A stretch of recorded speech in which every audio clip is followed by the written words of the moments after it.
Okay, I'm back. This is Roman Garelik, and I will show you today how to fold this flower that I designed some years ago. Um, this flower has 4 petals here and 2 more on each side, these small ones, and it is kind of like a transformer because it can collapse into a rhombic shape, come out like this.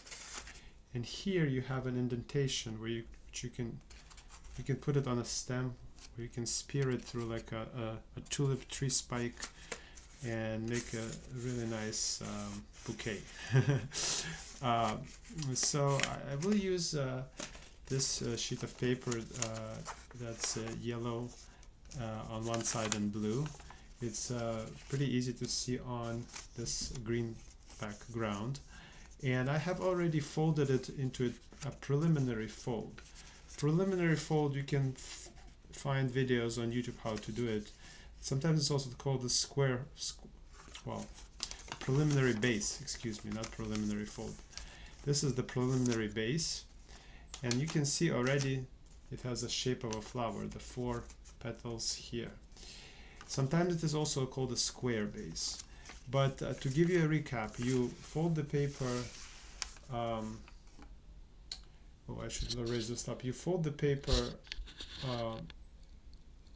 in the middle, like so and like so. Then you turn it around and you fold it along the diagonals. And when you do that, you can simply collapse it like this, and you will have your preliminary base. Now I have to apologize because I'm using paper that has been already folded, and I unfolded it. Often my kids fold something and then I'll kind of leave it and I don't like to throw away good quality Japanese origami paper, so I reuse it. And here I have a square. It's a preliminary base which has the 4 corners here. Now what I want to do first is to find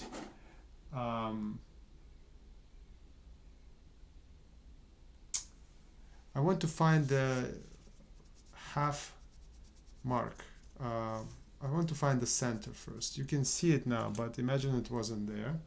So the way I would do it is I would fold right here the tip to tip, opposite tips together, and I would just crease a little segment in the middle, and I would see a half here.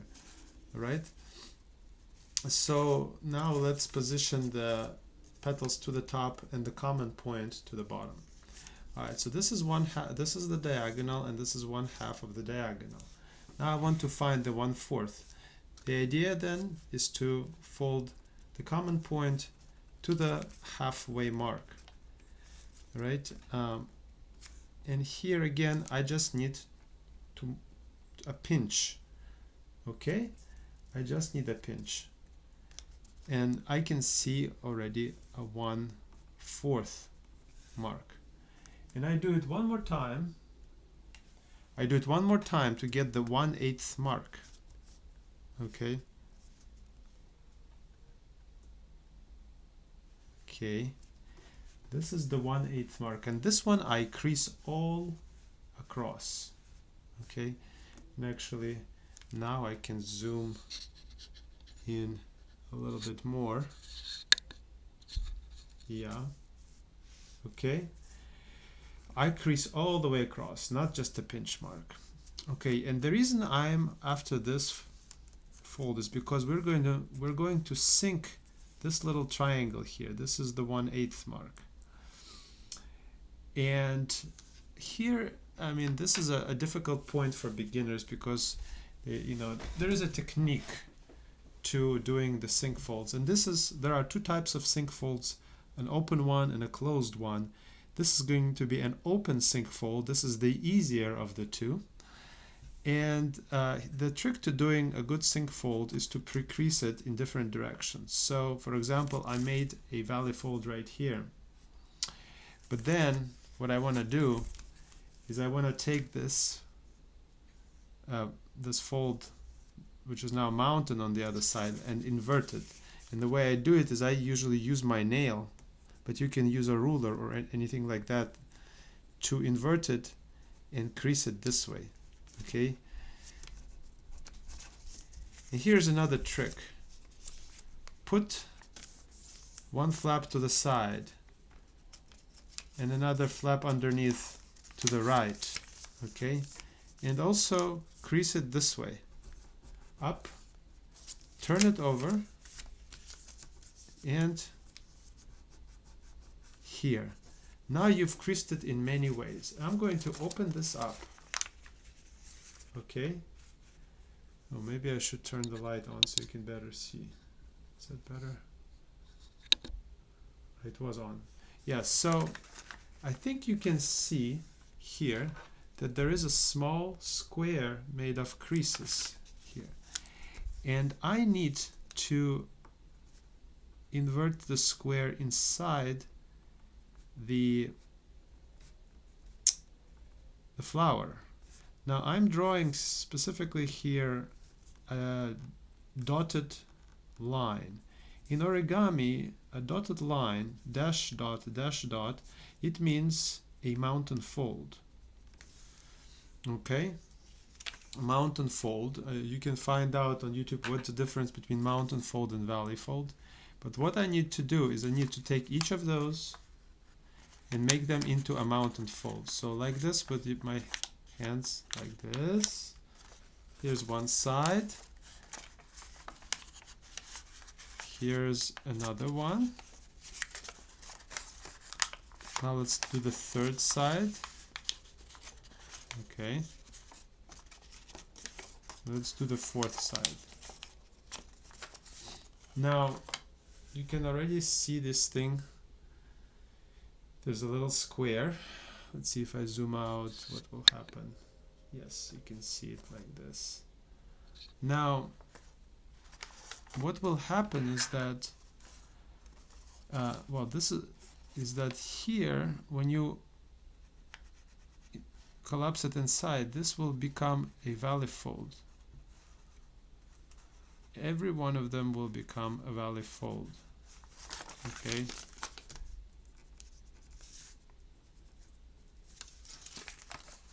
Okay.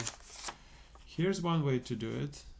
You hold it here, you go like this. Hold it right here, you go like that. But essentially, in the end, what you need to do is you need to basically push this in, just like that. You see? It was, maybe it went too fast, I don't know. But essentially you need to take the middles, the very middles of the sides of the square and push them together, like this. And now, if you look from the other side, you have your little triangle up in there. Can you see it? I can. Okay. So you have inverted your 1/8 inside. It is in there like so. And you have a little pyramid like indentation here that's now folded. Okay, so this is something that you, once you do it first time, you will be very comfortable with doing these open sink folds. Now closed sinks are much harder. Let's see, but still doable. Let's see, I'm going to zoom in. Where is it? Right here. Zoom in and show you what to do next, okay? Because actually it's quite simple. What I'm going to do is I'm going to take this left lower side and align it with the center of the model like this. But I'm only going to crease halfway, so I'm going to only go up to here. Do you see? I'm only going to go up here and stop. And I will, and this bisects the angle here into two angles of the same magnitude. Okay, these two angles are of the same magnitude. And this valley fold crease line goes up to the middle and stops right there. Now I will do the same thing from the top point to this point. Okay, this is a little bit easier because you actually have the point. You bisect and stop approximately in the middle. Okay, so I will draw the valley fold that we just made. Okay, we made two valley folds that meet together, and we need to make a valley fold right here too, actually. So the way to do it is just to grab it like this and bring these edges together. Just bring it together like so. And when you have this little flap, you just lay it to the side. Okay? So let's unfold it and see what's happening. What happened here is we just automatically made a mountain fold inside. And this is very interesting from a mathematical perspective, because for any flat folding model, if you have an internal node such as this one, the difference between the number of valley folds, which is 3 here, and the mountain folds, which is 1, so is always 2. 3 minus 1 equals 2. This will always be the case for an internal node for a flat, a model that folds flat. And then all you need to do is repeat this operation on the other 3 petals, right? So we fold to the center on both sides, right? And we grab this thing in the middle and lay it down. So this one is done. Here's that little mountain fold that formed by itself. And let's do it on the other side where we have our marks. Okay, edge to the midline, crease halfway, and on the top, edge to the midline, crease halfway. They should meet in a point if your folding is precise. You grab it like this, you lay it down. Okay, and do it on the other side. Now, the last one.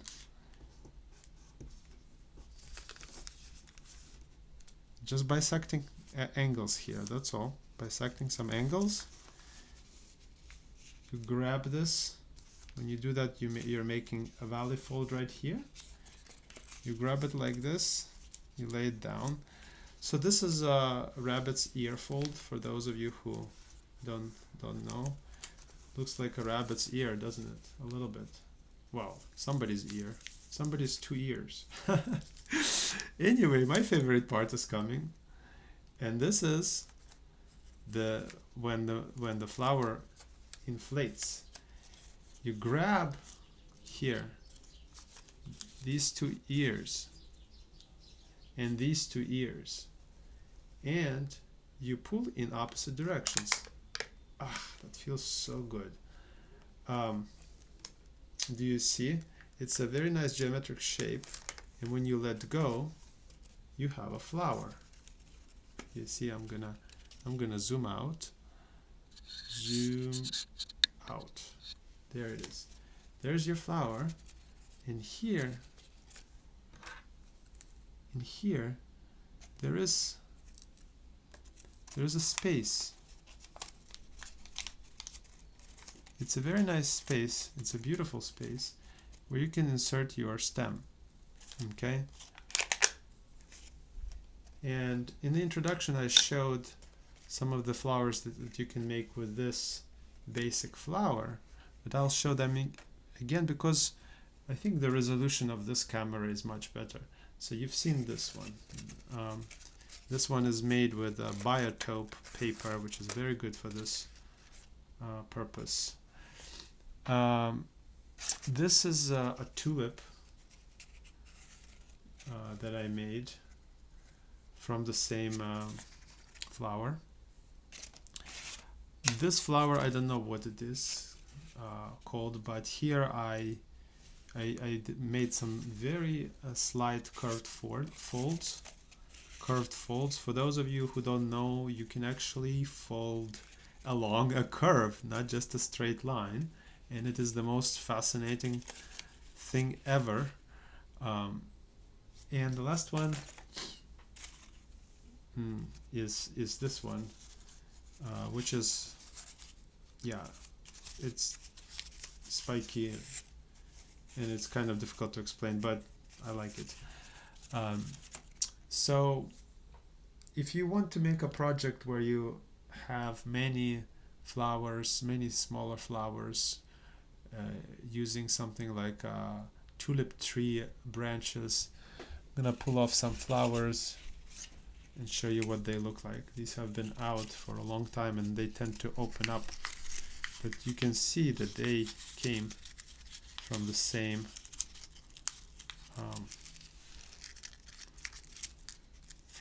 flower that we just folded, right? Just like that. Now, if you look very carefully here, there's a little trick here. You can see that this crease doesn't really go all the way to the point. This is a little bit more advanced. It's not for the beginner, but if you want a more smooth look, when you make the crease on this top side, actually don't go all the way to the point. Then you will have a more natural, smooth, less jagged look to your flower. Okay. One more thing. Yes. One time I decided to make a mountain from the base of this flower. This could also be like a box, but and I called this like a volcano. Anyway, so I hope you enjoyed this tutorial, and if you have any questions about this flower, if you would like to fold it, I can send you the diagrams. You can contact me through my Instagram account, playful_origami, or through my Facebook, Playful Origami, without any underscores. Okay, it was fun to talk to you, and I hope you've enjoyed watching and folding the flower. Goodbye now.